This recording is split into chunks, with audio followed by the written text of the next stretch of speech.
Glória a Deus. Amém. Seja o nome do Senhor. Quero saudar a todos com a graça e a paz do nosso Senhor Jesus Cristo. E dizer que vocês são bem-vindos aqui em nosso meio. E que você pode ficar bem à vontade, tá? Bem à vontade, porque este lugar aqui também é seu. Amém? Aqui é a casa do nosso Pai. E na casa do nosso Pai a gente costuma ficar bem à vontade. Não é assim? Então sinta-se à vontade aqui, nesse lugar. Mais uma vez eu peço que você feche os teus olhos.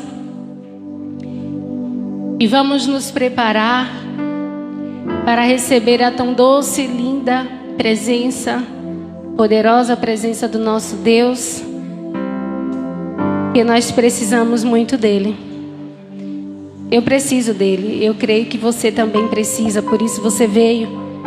Porque você tem sensibilidade e entendeu que você não pode ir a lugar algum sem ele. Por isso você está aqui. Paizinho lindo. Nosso Pai. Nosso Abba. Nosso melhor amigo. Amigo fiel. Amigo de todas as horas, nosso Consolador, aquele que não nos deixa, o nível, o propósito para o qual o Senhor nos chamou. Estamos em uma jornada, nossa vida é uma jornada. E nós estamos aqui, Paizinho, para dizer, nos guia, Espírito Santo. Fique à vontade para falar conosco. Que o teu Espírito agora esteja já ministrando dentro do coração de cada um. Que o teu Espírito esteja ministrando no nosso coração. Que o teu Espírito esteja removendo de nós aquilo que não vem de ti. Que o Senhor esteja liberando a palavra do céu. Nós damos liberdade, Pai, para que o Senhor fale ao nosso coração. Que não seja um homem, mas que seja a palavra que vem do alto. Porque a palavra que vem do alto, a palavra que vem do trono, ela pode exortar, mas ela também consola. A palavra que vem do trono tem poder para transformar as nossas vidas. A palavra que vem do trono nos cura, nos restaura, nos transforma. Então nós damos acesso à sua palavra, em nome de Jesus. Amém. E graças a Deus, amém.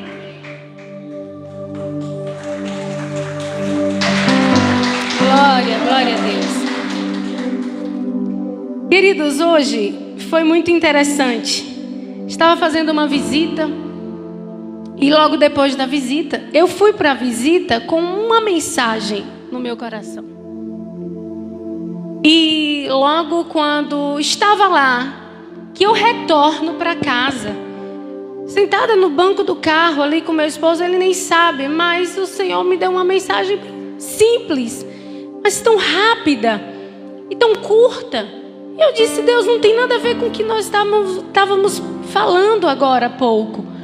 Mas foi tão interessante. E o tema da mensagem é por um fio. E aí veio essa palavra, por um fio. Eu disse, sim, Pai, fale o que o Senhor quer falar. Quando estamos por um fio. Quando estamos por um fio, o que fazemos? O que fazer quando não sabemos o que fazer? Por um fio em uma situação, seja no seu relacionamento conjugal, quando o seu casamento está por um fio, quando o seu trabalho está por um fio, o que fazer? O que fazer quando os nossos sonhos estão por um fio? O que fazer? E aí o Senhor foi batendo ali no meu coração tantas coisas e eu disse, Senhor, o que fazer então? Quando tudo acabou. Quando estamos frios espiritualmente. Quando não temos mais amor. Não conseguimos sentir mais amor. Alexandre, o que fazer então? Aí é que está o X da questão. O que fazer quando tudo está por um fio? Fecha os teus olhos. Porque quando nós estamos passando por uma situação como essa, talvez você não esteja hoje vivendo isso, ou talvez esteja.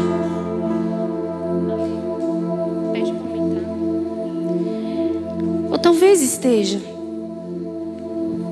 E aí o Espírito Santo, ele vem e fala assim: quando tudo está por um fio, a primeira coisa que eu quero de você é que você se aproxime de mim.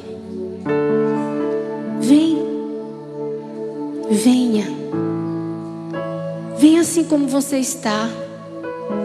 Mas Senhor, eu estou tão destruída. Eu estou tão acabada. Eu estou tão destruído, desmontado. Venha assim como você está. Venham todos os cansados, os oprimidos, os sobrecarregados, porque eu vou te dar descanso. Essa é a promessa dele. Eu vou te dar descanso. Eu vou aliviar sua bagagem, eu vou tirar os fardos, eu vou tirar o cansaço, eu vou remover as palavras que estão te pesando, eu vou tirar o medo, eu vou remover os traumas, eu vou fazer. Mas para isso o convite é: venham a mim, todos que estão cansados e sobrecarregados, porque eu vou te dar alívio, eu vou te dar descanso. E a partir daí, nós podemos então desenvolver um leque de coisas que, quando nos aproximamos do Pai, só ganhamos. Querido, nós precisamos entender que quando nos aproximamos de Deus, nós só ganhamos. Você não perde nada, espiritualmente falando, porque materialmente falando, às vezes a gente vai perder.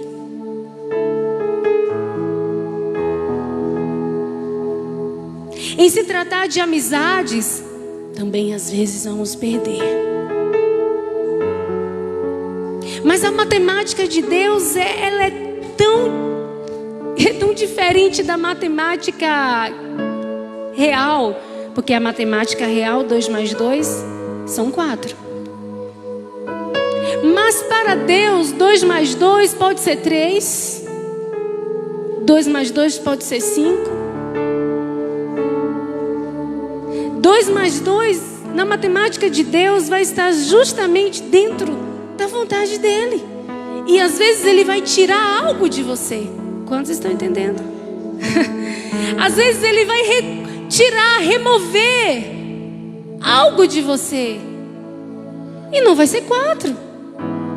Mas às vezes Ele também vai acrescentar algo em você. E aí pode ser 5. Quantos estão entendendo? Amém? Então, queridos, nos aproximar de Deus é a decisão mais certa que nós precisamos fazer, principalmente nesses últimos dias. A Bíblia diz: aproximai-vos de Deus e Ele se aproximará de vocês. Achegai-vos a Deus e Ele se chegará a vós. Então a primeira coisa é essa: aproxime-se de Deus quando tudo está por um fio.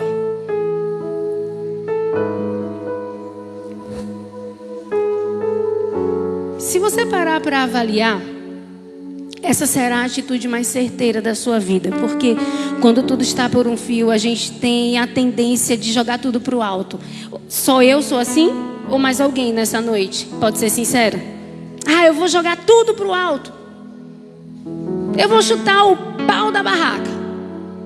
Eu vou me espalhar. E depois que eu me espalhar, ninguém vai me juntar. Porque quando eu me espalho, ninguém me junta.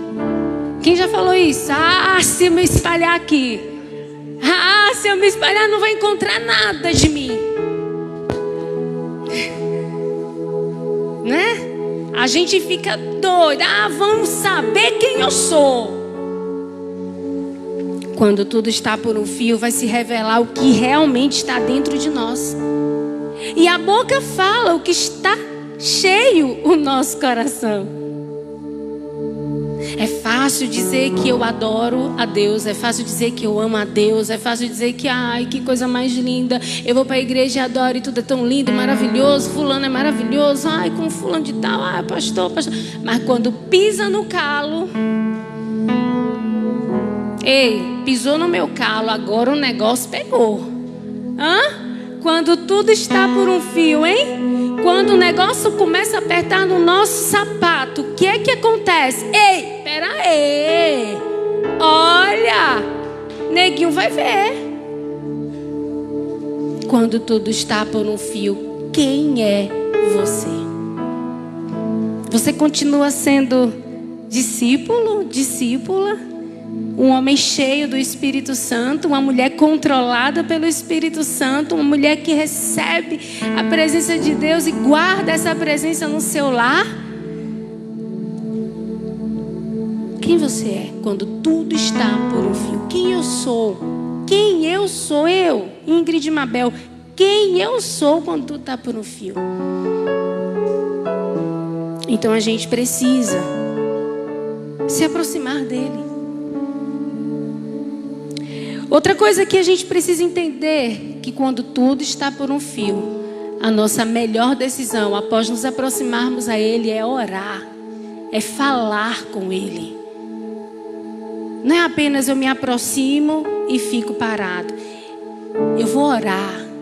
E o que é a oração? A oração é você falar com Deus.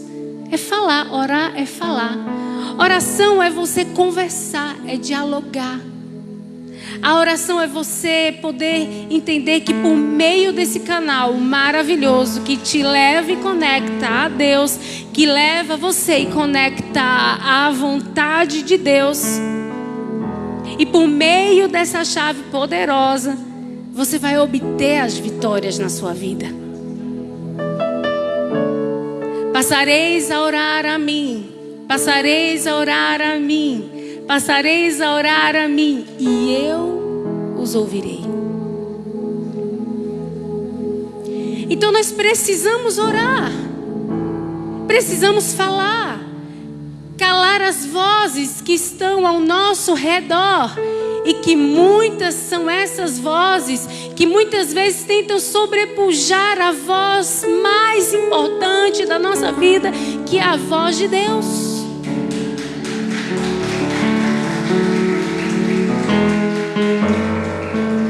Então a voz de Deus é a voz mais importante.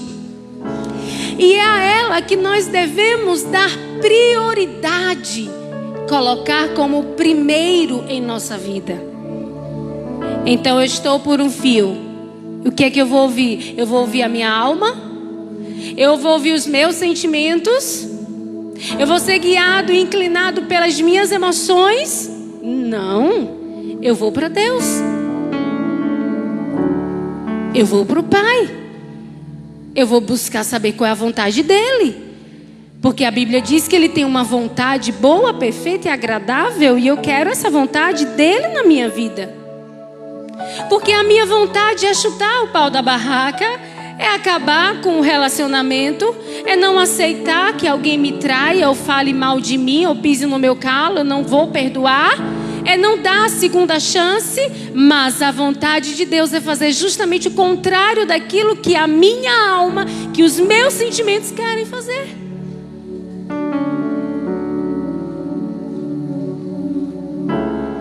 Mas como fazer isso? Como decidir ouvir essa voz maravilhosa se ela está contrapondo a minha vontade? Se ela me faz justamente fazer aquilo que eu não quero fazer? Como? Quando a gente bebe da água viva, a Bíblia fala ali, aquele encontro de Jesus com aquela mulher samaritana, ele supriu uma sede existencial. Havia uma sede naquela mulher. Alguém já sentiu sede, que bebeu água e não conseguia matar a sede? Eu estou com tanta sede, bebe água, bebe, vixe, parece que não está matando minha sede. Não é assim? E sabe o que os especialistas falam? É que a gente não pode beber água quando nós estamos com sede. Nós devemos beber água justamente quando não temos sede, repondo essa água todo dia. É assim ou não é, nossa professora de educação física? Nossa personal trainer. Devemos beber a água não porque o nosso corpo está precisando sede. Quando ele está dizendo que está com sede, ele está gritando por socorro. Então não deixe esse momento do socorro chegar. Não vá só para Deus quando um lugar de desespero, quando você se encontra por um fio. Se alimente dele todos os dias, o dia todo, o tempo todo, para que não seja necessário você entrar em colapso. Essa mulher, ela teve esse encontro e Jesus causou um impacto na vida daquela mulher. Ele supriu essa sede existencial que havia nela. Depois que ela sai desse encontro com Jesus, que a sede dela foi suprida pela água viva, rios fluíram do interior. Esse fluir de águas vivas que está dentro de você é que faz você então se aproximar dele, que faz então você orar. E a oração, ela está muito ligada à dependência de Deus. Quem ora é quem depende de Deus. Quem depende de Deus, ora. O salmista, ele disse: deleita-te no Senhor, descansa. Confia no Senhor. Entrega o teu problema, entrega a sua situação, entrega essa dor, entrega essa causa, entrega esse mal nas mãos dele. Entrega tudo. E ele tudo vai fazer.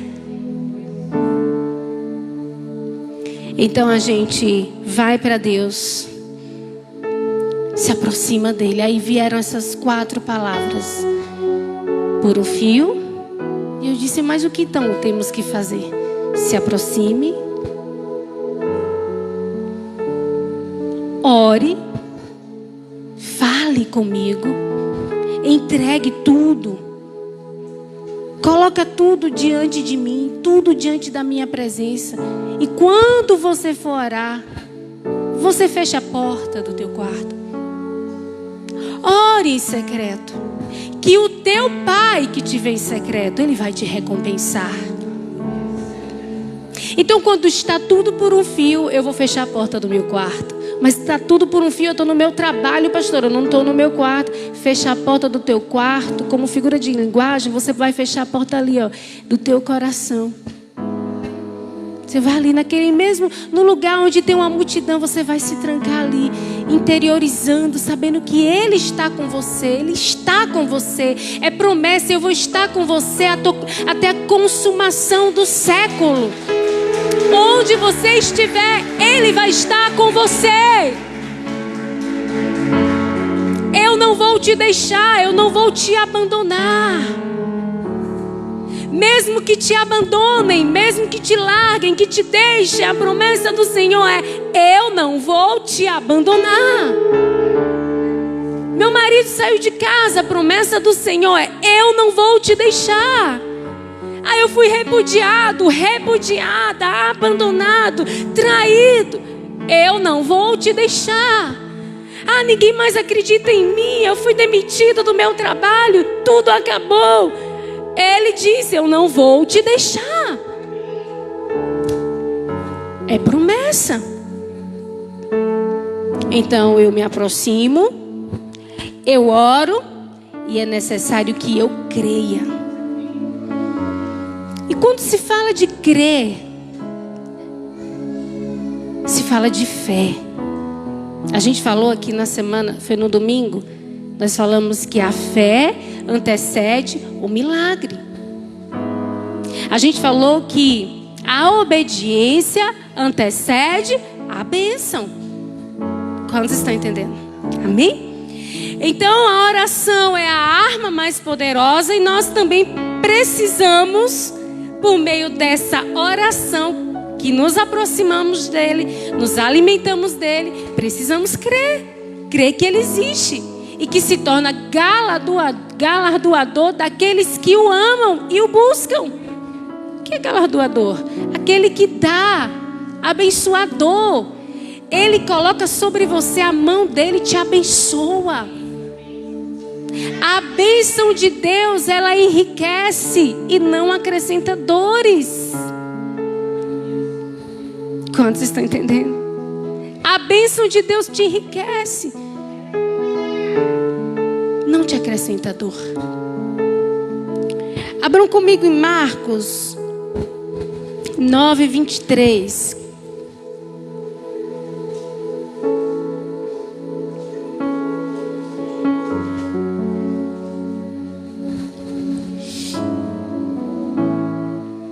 Se podes, disse Jesus, tudo é possível àquele que crê.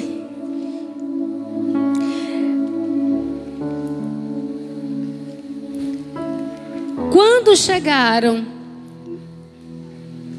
do 14, tá? Quando chegaram onde estavam os outros discípulos, viram uma grande multidão ao redor deles e os mestres da lei discutindo com eles. Logo que todo o povo viu Jesus, ficou muito surpreso e correu para saudá-lo. Perguntou Jesus: o que vocês estão discutindo? Um homem no meio da multidão respondeu: Mestre, eu te trouxe o meu filho que está com um espírito que o impede de falar. Onde quer que o apanhe, joga-o no chão. Ele espuma pela boca, arranja os dentes e fica rígido. Pedi aos teus discípulos que expulsassem o espírito, mas eles não conseguiram. Respondeu Jesus: ó geração incrédula, até quando estarei com vocês? Até quando terei que suportá-lo? Tragam-me o menino. Então eles o trouxeram. Quando o espírito viu Jesus, imediatamente causou uma convulsão no menino. Este caiu no chão e começou a rolar, espumando pela boca. Jesus perguntou ao pai do menino: há quanto tempo ele está assim? Desde a infância, respondeu ele. Muitas vezes esse espírito tem lançado no fogo e na água para matá-lo. Mas se podes fazer alguma coisa, tem compaixão de nós e ajuda-nos.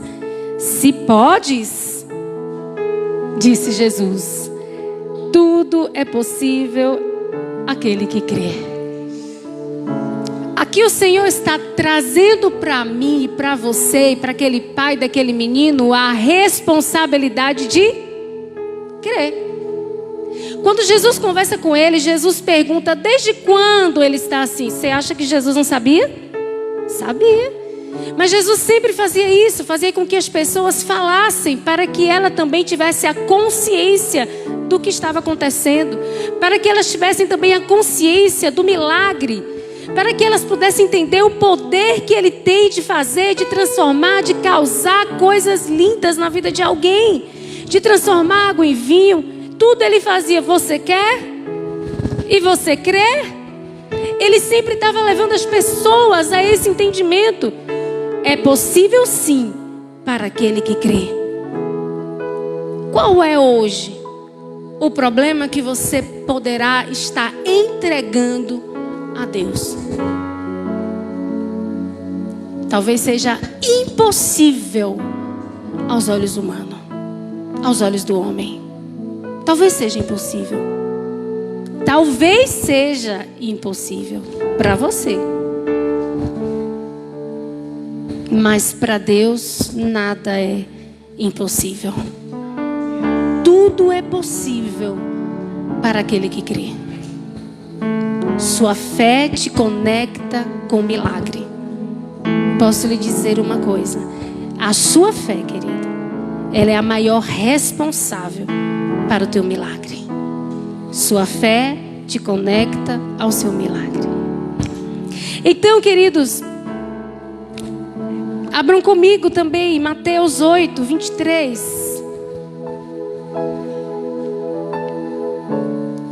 Mateus 8, 23.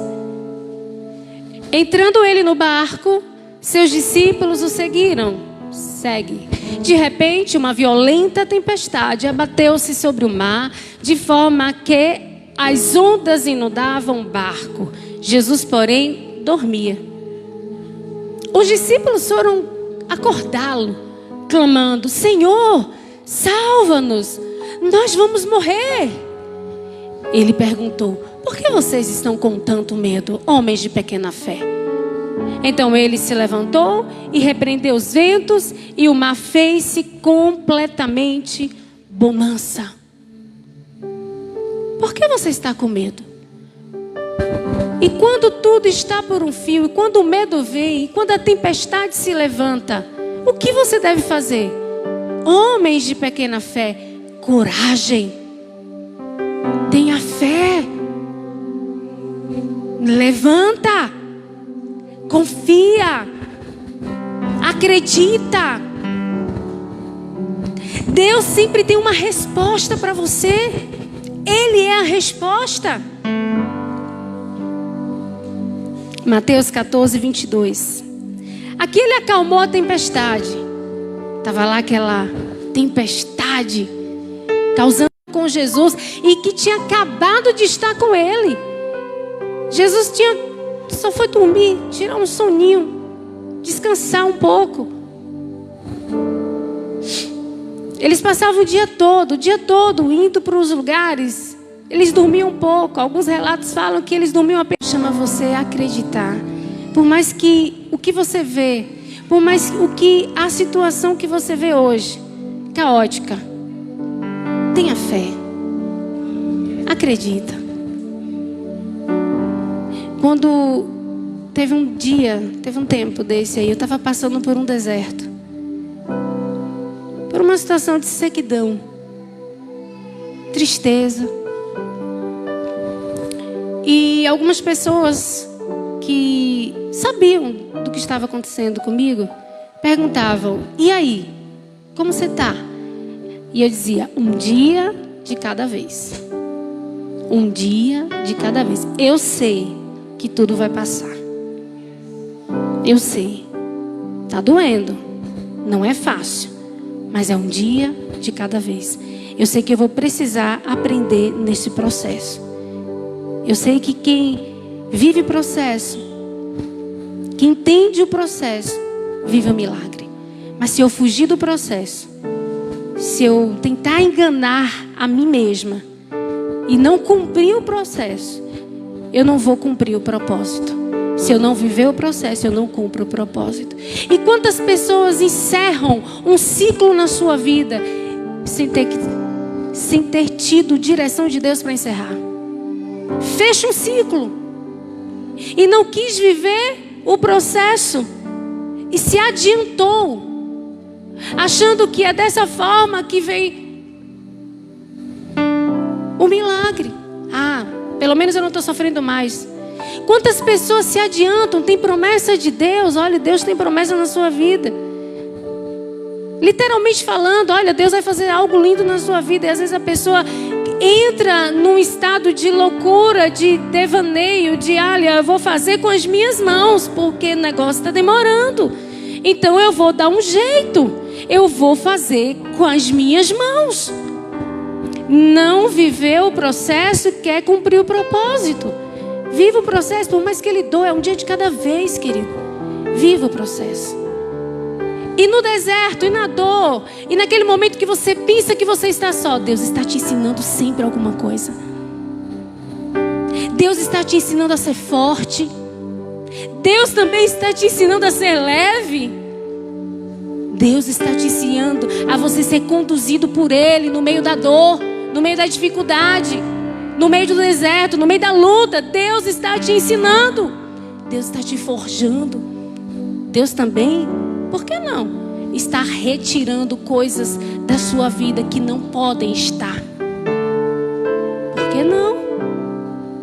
Deus está removendo o orgulho, a arrogância, a prepotência, a individualidade. Eu,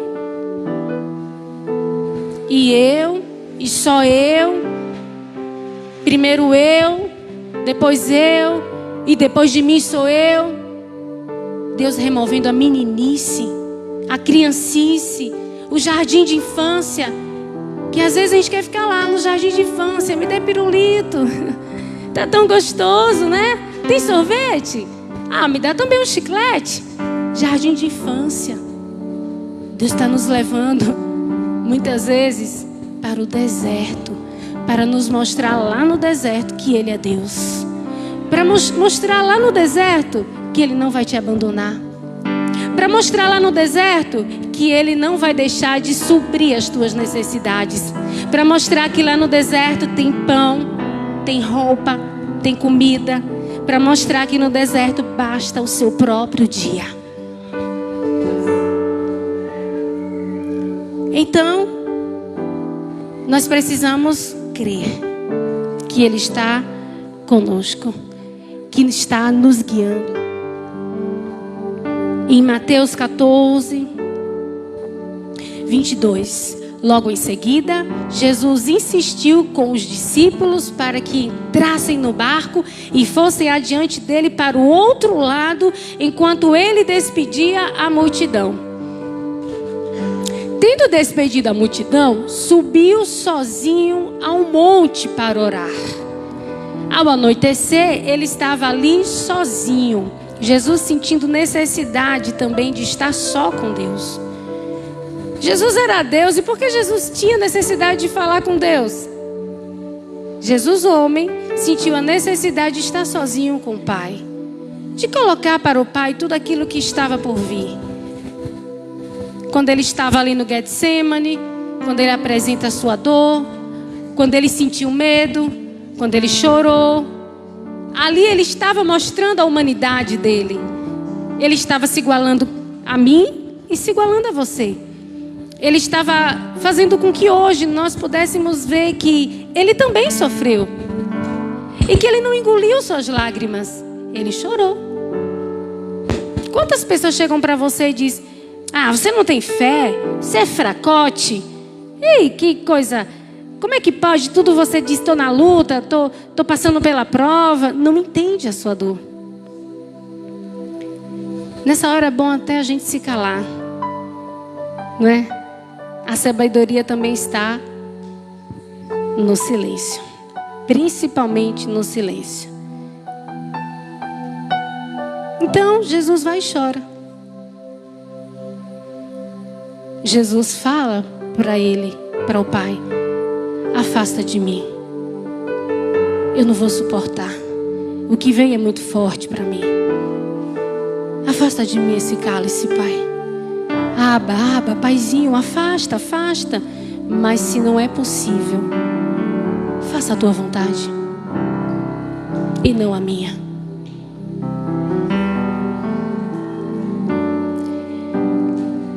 Então o barco já estava a considerável distância da terra e fustigado pelas ondas, porque o vento soprava contra ele.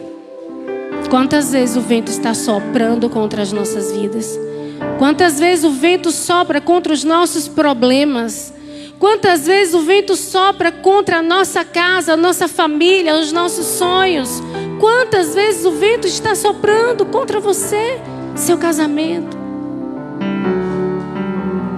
Alta madrugada, Jesus então dirigiu-se a eles, andando. E quando viram andando sobre o mar, ficaram aterrorizados e disseram: é um fantasma. E gritaram de medo. Eles estavam com quem? Há pouco instante? Com Jesus. Quando eu passo por uma situação de deserto, segura aqui. Quando eu passo por uma situação de medo, de deserto, de pavor, eu logo lembro dos discípulos. Sabe, Nininha? Eu disse: Jesus, eles estavam bebendo do Senhor literalmente. Eles estavam com Jesus ali comendo, dividindo o pão, comendo. Eles viram os milagres. Jesus multiplicou o pão, o peixe, transformou água em vinho, curou o leproso, curou a mulher com fluxo hemorrágico. Aí tantos e tantos milagres. A gente vê esses aqui, mas são muitos milagres incontáveis. Eles estavam com Jesus o tempo todo, vendo, provando, com seus próprios olhos. Mas eles também tiveram medo. Eu acredito que os discípulos de Jesus não eram pessoas normais, gente. Gente, não eram. Eles eram os discípulos de Jesus. Eles estavam pegando na mão dele, andando na terra santa junto com ele, vendo tudo que Jesus podia fazer. Você já conseguiu imaginar você ali vendo o mestre e Jesus de repente sentando para ele, ensinando por parábolas, despedindo a multidão, porque ele falava com a multidão de uma forma, e despedia a multidão e ia para os discípulos e dizia assim: olha, com vocês eu falo diferente. Olha que privilégio. Com vocês eu falo de uma outra forma. Com eles eu tenho que falar por parábolas. Mas com vocês não, eu me revelo. Eu me dou. Aí depois Jesus diz: dos 12 ele vai e escolhe 3. E dos 3 ele também tem um. Pense aí. Eles não eram comuns. Eles eram pessoas especiais. Mas eles erraram. Pedro, todo estabanado, agressivo, foi, impetuoso. Mas Jesus diz: sobre essa rocha eu vou edificar a minha igreja.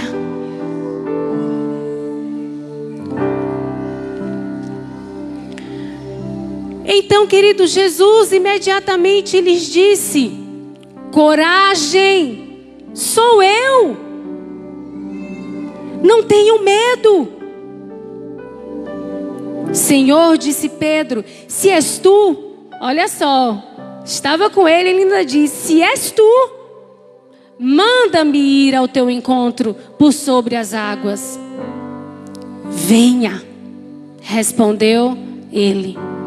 Então Pedro saiu do barco, andou sobre as águas e foi na direção de Jesus. Ali tinha fé. Enquanto ele estava sobre as águas, ele estava crendo. Ele estava com o olhar focado em Jesus, com os olhos fixados em Jesus, com os seus olhos fixados na promessa, com os seus olhos plantados na palavra. Venha. Essa palavra, venha. Foi só essa palavra. Venha. E ele foi.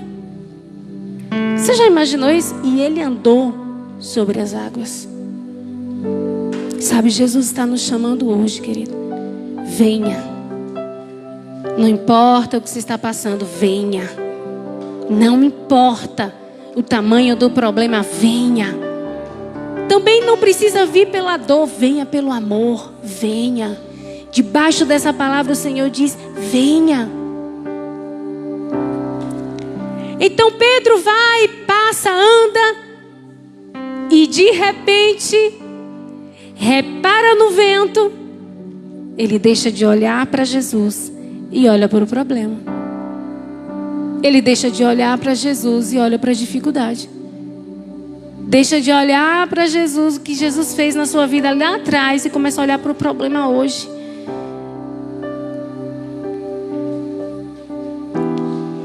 É como se você deixasse de ver as promessas de Deus, ou de até mesmo agradecer pelo que Ele já fez, e começa só a olhar para o que está acontecendo hoje. Pedro olhou para o problema. Pedro ficou com medo, porque ele tirou o olhar de Jesus e olhou para o problema. Ele olhou para o vento. Então ele deixou de estar sobre a palavra e andou sobre o problema. E quando ele olhou para o problema, quando ele reparou o vento, ele ficou com medo. O medo é o inimigo. O medo é simplesmente, o medo nos faz paralisar. E no caso dele, porque paralisou ali no medo, foi paralisado pelo medo, ele afundou. Ficou com medo e começou a afundar. E gritou: Senhor, salva-me. Imediatamente Jesus estendeu a mão e o segurou e disse: homem de pequena fé, por que você duvidou? Por que você duvidou? Quando entraram no barco, o vento cessou. O que nós podemos aprender aqui? Que quando nós tiramos o olhar de Jesus, tudo desmorona. Então, quando estamos por um fio, quando qualquer área da nossa vida está por um fio, nós precisamos nos aproximar de Jesus, nós precisamos orar, nós precisamos crer e, por fim, nós precisamos tomar posse da palavra. Tome posse, querido. Tome posse daquilo que Deus falou com você. Sabe aquela palavra que diz: quero trazer à memória? Tem até uma musicazinha. Aquilo que me dá esperança. Eu não me lembro onde está esse versículo, não sei se é em Abacuque. Que precisamos trazer à nossa memória aquilo que nos dá esperança. Traga à sua memória aquilo que te dá esperança, querido. Mostra para os teus sonhos, mostra para você mesmo aquilo que te dá esperança. Mostra para você mesmo.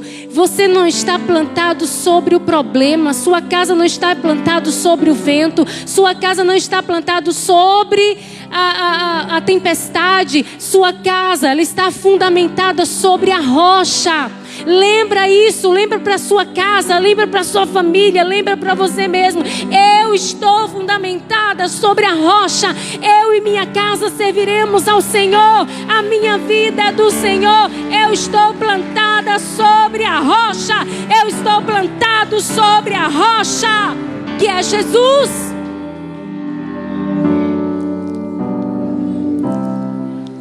Se aproxime de Deus, creia. Se aproxime de Deus, ore, creia e tome posse. E eu quero que você fique de pé nessa noite, entendendo uma coisa. Sabe o que é o resultado de tudo isso? Quando você faz tudo isso, quando você exerce esses pontos, talvez poderíamos dizer essas chaves de sucesso. Quando nós nos aproximamos de Deus, quando nós oramos, quando nós cremos e nós tomamos posse, nós precisamos fazer uma coisa. O que é que vocês acham que a gente precisa fazer? Quem poderia falar aqui? Depois de fazer tudo isso, o que é que eu preciso fazer? Eu me aproximei de Jesus. Estou bem perto dele. Imagine aí você se aproximando de Jesus. Eu estou orando, estou falando com ele. Eu creio. Tomei posse da palavra que ele me deu. E aí eu vou fazer o quê? Descanso, confio. Mas eu declaro. Eu tenho que declarar.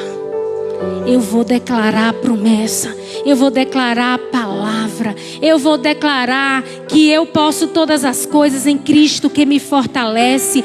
Eu vou declarar que eu e minha casa serviremos ao Senhor. Eu vou declarar sim que eu não tenho medo. Em nome de Jesus, que por mais que venham situações para trazer medo, eu sou mais do que vencedor. Eu vou vencer. Minha casa vai vencer. Eu vou acreditar. Eu vou mais além. Eu vou tomar posse, eu vou declarar: esse lugar é meu. Aí você vai fazer um concurso. Tem medo de fazer aquele concurso. Mas aí você já vai fazendo a prova e diga: em nome de Jesus, o meu lugar está aqui. Aí você vai fazer o Enem e você coloca lá: em nome de Jesus, o meu lugar está aqui. Aí você vai fazer um teste, né, para um trabalho. E vai para uma entrevista. E você já vai declarando: em nome de Jesus, o meu lugar está aqui. Se esse emprego é para mim, em nome de Jesus, a minha vaga está aqui. Em nome de Jesus, o meu salário vai aumentar. Vai haver promoção. Comece a declarar, crie, por isso falei. Comece a declarar, chame à existência aquilo que você quer. Traga para sua casa aquilo que você deseja. Traga para sua família, invista na sua família. Não lembre do pecado da sua família, não lembre do passado da sua família. Pare, em nome de Jesus, de perseguir sua casa, de perseguir sua família. Faça o contrário. Ame, abrace, envolva, aposte, perdoe. Caminha junto, acredita. Jesus está com você. Jesus está com você. Jesus está com você. Diga: Jesus está comigo. Jesus está comigo. O Senhor é o meu pastor. Nada me faltará. Deitar-me faz em verdes pastos. Guia-me mansamente por águas tranquilas. Refrigera minha alma por amor do teu nome. Ainda que eu andasse pelo vale da sombra da morte, não temerei mal algum, porque tu estás comigo. A tua vara e o teu cajado me consolam. Preparas uma mesa perante mim na presença dos meus inimigos. Unges a minha cabeça com óleo e o meu cálice transborda. Certamente que a bondade e a misericórdia do Senhor nos seguirão todos os dias da minha vida. E habitarei na casa do Senhor por longos dias. Por longos dias. Oh Espírito Santo, amado da nossa alma, amado da nossa alma, aquele que cuida de nós. Querido, se você nessa noite deseja entregar a sua vida para Jesus, deseja entregar seus sonhos para Jesus, deseja entregar seu destino para Jesus, suas decisões colocar na